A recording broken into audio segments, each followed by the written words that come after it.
जो लोग इस वीडियो को देखने के बाद में चैनल को सब्सक्राइब नहीं करते वो 3 दिन में गायब हो जाते हैं।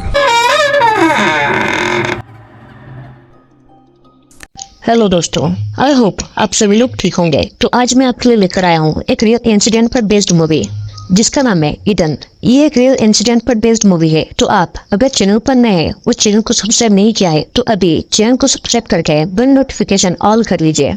मूवी की स्टार्टिंग में एक कार की डिक्की में जे नाम की एक लड़की बंधी हुई थी। उसके हाथ पैर और मुंह सब बंधा हुआ था। वो भागने की कोशिश कर रही थी, लेकिन वो किडनैप करने वाला आदमी बस सिगरेट पी रहा था और वो फिर उस डिक्की को वापस बंद कर देता है।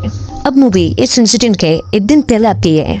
ये बात 1994 की है, जहाँ पर जे नाम की एक टीनेज लड़की थी जो अपने फैमिली के रेस्टोरेंट पर काम करती थी और वो चोरी छुपे अपनी फ्रेंड एबी के साथ सिगरेट पिया करती थी। या एबी उसे शाम को अब बार में चलने को कहती है और उसके पास बार में जाने के लिए एक फेक आईडी कार्ड भी था, क्योंकि जे अभी भी 18 साल की नहीं हुई थी। जे के पिता को पता था कि वो सिगरेट पीती है, लेकिन वो उसकी मॉम को नहीं बताते और ये उन दोनों के बीच एक स्वीट सा रिलेशन शो करता है। फिर उसके पिताजी उसे एक रिंग देते हैं जो कि उनकी पुरखों की निशानी थी।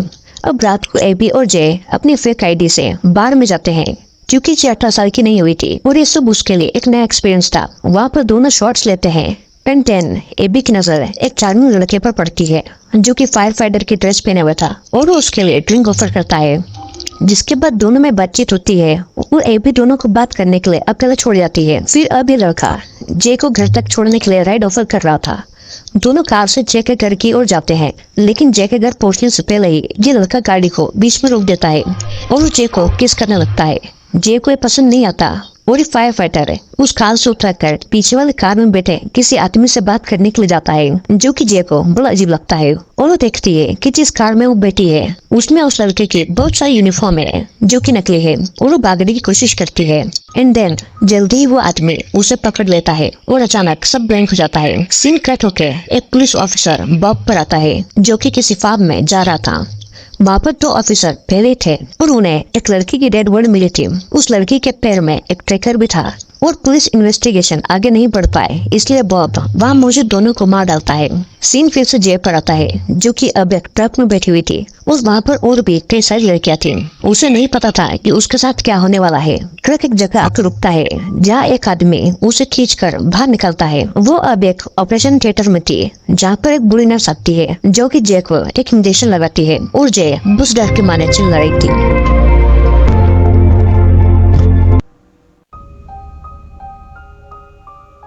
जे की जब नींद खुलती है तो वो एक छोटे से रूम में थी जहाँ पर और भी कई लड़कियां बंक बेड पर थी। फिर वहाँ कुछ अनाउंसमेंट होता है और हम देखते हैं कि वहाँ एक दो नहीं बल्कि कई सारी लड़कियां हैं जिनकी उम्र छोटी से लेकर बड़ी तक है और उन्हें भी यहाँ पर किडनैप करके लाया गया है। उन्होंने बस नाम के कपड़े पहने थे और यहाँ पर बॉब आता है जो कि सभी को कुछ गिफ्ट देता है। जे अभी भी अंदर थी, वो बाहर नहीं आती और देखती है कि क्या चल रहा है। बॉब सभी को एक बिल्ली का बच्चा देता है। जे अभी भी बाहर नहीं आती और बॉब उसे कुछ दिन देता है इस मॉल में डालने के लिए। अब अगले दिन जे बाकी लड़कियों के साथ बाथरूम में थी। वो नहाने जाती है, जिसके बाद एक नर्स सभी लड़कियों को चेक कर रही थी और फिर उन्हें कुछ ड्रग दिया जाता है। सभी अपना लंच करती है और सभी लड़कियां अपने अपने क्रिकेट से खेल रही थी, क्योंकि उनकी लाइफ में बस अब एक ही खुशी थी। कुछ दिन बीतते हैं और एक दिन बॉब नाम का आदमी कुछ लड़कियों को सिलेक्ट करके कहीं ले जाता है और उनमें जे को भी सिलेक्ट किया जाता है। उसे एक वैन में डाल के एक अननोन प्लेस पर ले जाया जा रहा था। उसे लेदर की ड्रेस पहनाकर उसे फिर एक प्लेस पर लाया गया था। वो कैमरे के सामने बांध देते हैं। जे के साथ जो भी हो रहा था वो उसके लिए बहुत घिनौना था और उसे जबरदस्ती ये करना पड़ रहा था। उसे रिकॉर्ड किया जा रहा था और तो और उसे अपने क्लाइंट्स को सर्विस भी देना थी, जो कि उसने कभी सोचा भी नहीं था। और इसी रात को जय अपने रूममेट प्रिंसिला के सामने फुट फुट कर रोने लगती है। अब कुछ दिनों के बाद वह उसे अकेले ही अपनी जॉब के लिए ले जा रहा था और उसके क्लाइंट ने जय को स्कूल गर्ल के कपड़ों में बुलाया था। उसके क्लाइंट का नाम जॉन था। वो शादीशुदा था और उसकी बच्ची भी जय की उम्र की थी। जय को जॉन के पास अकेला छोड़ के वह बाथरूम में जाकर ड्रग्स ले रहा था। तभी उसे वहाँ पर चिल्लाने की आवाज आती है। वो देखता है कि जॉन जमीन पर पड़ा है और जय उसे चोट पहुंचाकर भाग गई थी। जय ने जॉन के प्राइवेट पार्ट को काट लिया था और उसका मुंह पूरा खून से लाल हो रहा था। उसके कपड़े पूरे खुले हुए थे और वो भाग रही थी, लेकिन वो उसे पकड़ लेता है। वो एक घर में घुस गई थी जहाँ पर दो लेडी कॉफी एंजॉय कर रही थी और वो कहता है कि वो एक पुलिस ऑफिसर है जो कि ड्रग एडिक्ट जे को पकड़ने के लिए आया है। वो उसे वापस लाकर जे को पनिशमेंट दी जाती है जिसमें उसे बांधकर एक बर्फ से भरे हुए टब में डाल देते हैं और पूरी रात के लिए उसे ऐसे ही छोड़ देते हैं। फिर बॉब वॉन को उसकी इस हरकत के इंसल्ट करता है और एक थप्पड़ मार देता है। अब हम देखते हैं कि एक साल बीतता जाता है। जे भी अपने परिवार को भूलकर अपनी इस नई जिंदगी को एक्सेप्ट कर लेती है और अब उसका नाम जे से ईडन हो गया था। उसे लगातार इंजेक्शन दिए जा रहे थे। वहाँ पर उसकी पेंसिला बेस्ट फ्रेंड बन गई थी और हम देखते हैं कि यहाँ पर लाना नाम की एक खूबसूरत लड़की थी जिसके हाथ में जे की रिंग थी जो कि उसके फादर ने उसे दी थी। जे प्रिंसिला को बताती है कि वो अभी 19 साल की है और प्रिंसिला का कहना था कि वो कैसे यहाँ पर बच गई है क्योंकि इतनी कम उम्र की लड़कियों को यहाँ से गायब कर दिया जाता है। फिर तभी वहाँ से एक आदमी आता है और प्रिंसिला को घसीट कर ले जाता है। शाम के समय देखते हैं कि जे यानी कि एडन को फिर से अपने क्लाइंट्स को फिर से सेटिस्फाई करने के लिए भेजा जाता है। लेकिन इस बार ये पार्टी बहुत बड़ी थी। जे की ड्रेस भी अलग थी और वो एक चाइनीज लड़की बनकर गई हुई थी और हम देखते हैं कि जे अब 1 साल में इस काम को करने में परफेक्ट हो गई थी।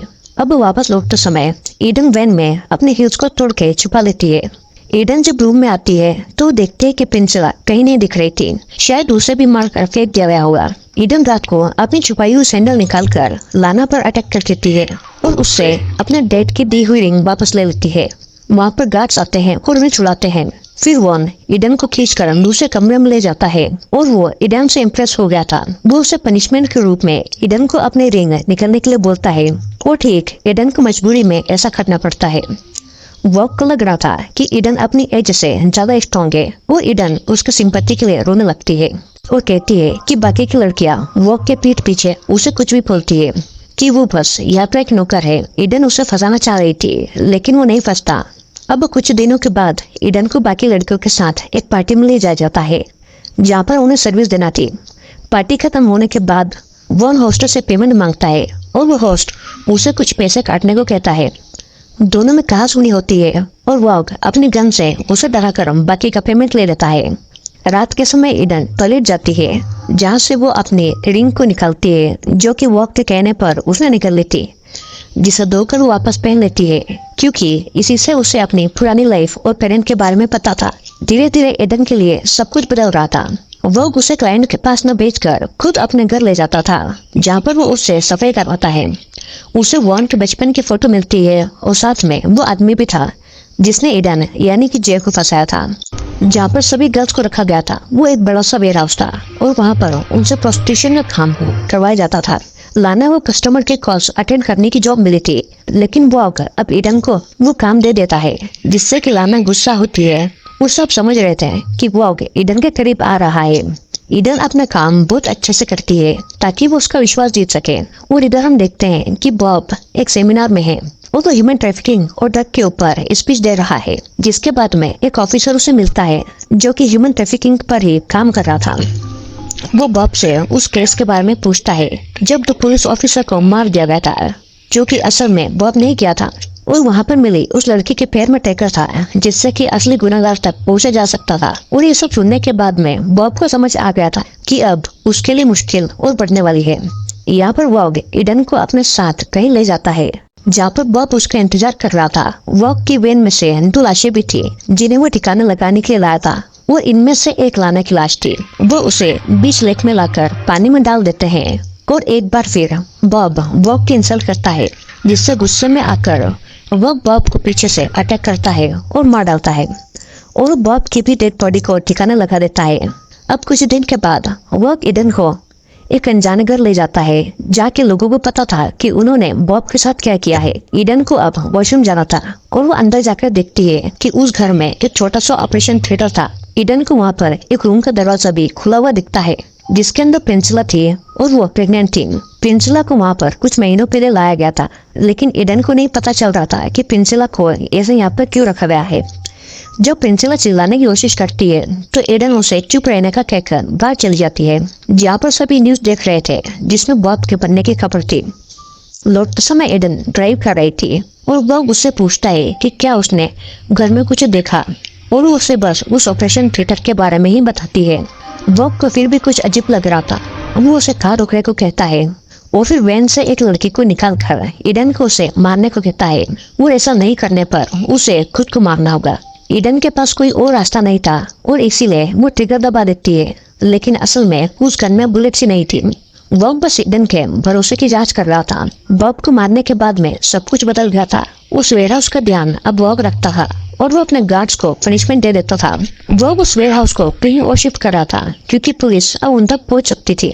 इधर ईडन नर्स के पास जाती है जो कि उसे एक स्टोरेज हाउस पर ले जाती है जहाँ पर लड़कियों के पुराने सामान थे। फिर सभी गर्ल्स को ट्रक में भर के कहीं ले जाया जा रहा था, लेकिन इस ट्रक में ईडन नहीं थी। वो कहता है कि ईडन बहुत लकी है क्योंकि वो उन लड़कियों के साथ नहीं जा रही है, बल्कि वो वॉक के साथ है। वो ट्रक से ये सेलिब्रेट करना चाहता था, लेकिन पहले वो बाथरूम जाता है और यही मौका था ईडन का कुछ कर देने का। वॉक जब बाथरूम में था तो ईडन किचन से कीड़े मारने का स्प्रे लाकर उसे वॉक के ड्रग वाले पाइप में स्प्रे कर देती है और उसे पीने के बाद में वॉक बेहोश हो गया था। फिर ईडन अपने पैर का टेका काटती है और वॉक का केस लेकर वहाँ से कुछ इंजेक्शन को ले लेती है और वॉक की गाड़ी लेकर वो वहाँ से भाग जाती है। लेकिन वो अपने घर नहीं जाती, वो पहले उस घर जाती है जहाँ पर प्रेग्नेंट प्रिंसला को कैद किया हुआ था। और जिस आदमी ने प्रिंसला को कैद किया था वो उस आदमी को पैसे के बदले उसे छोड़ देने के लिए बोलती है, लेकिन वो आदमी नहीं मानता और इसीलिए ईडन उसे वो इंजेक्शन देकर मार डालती है। अब ईडन प्रिंसला को कुछ कैद से आजाद कराती है और दोनों कार से जा रहे थे। फिर ईडन रास्ते में कार को रोकती है और पब्लिक फोन से अपने घर पर कॉल करती है। ईडन के पेरेंट्स उसकी आवाज सुन के उसे पहचान जाते हैं, जो कि उसका न जाने कब से इंतजार कर रहे थे। फिर वो उसके असली नाम जेसो से पुकारते हैं और ईडन बस रोए जा रही थी क्योंकि उसे किसी के मुंह से अपना असली नाम सुने बहुत टाइम हो गया था। और यहीं पर ये मूवी एंड हो जाती है।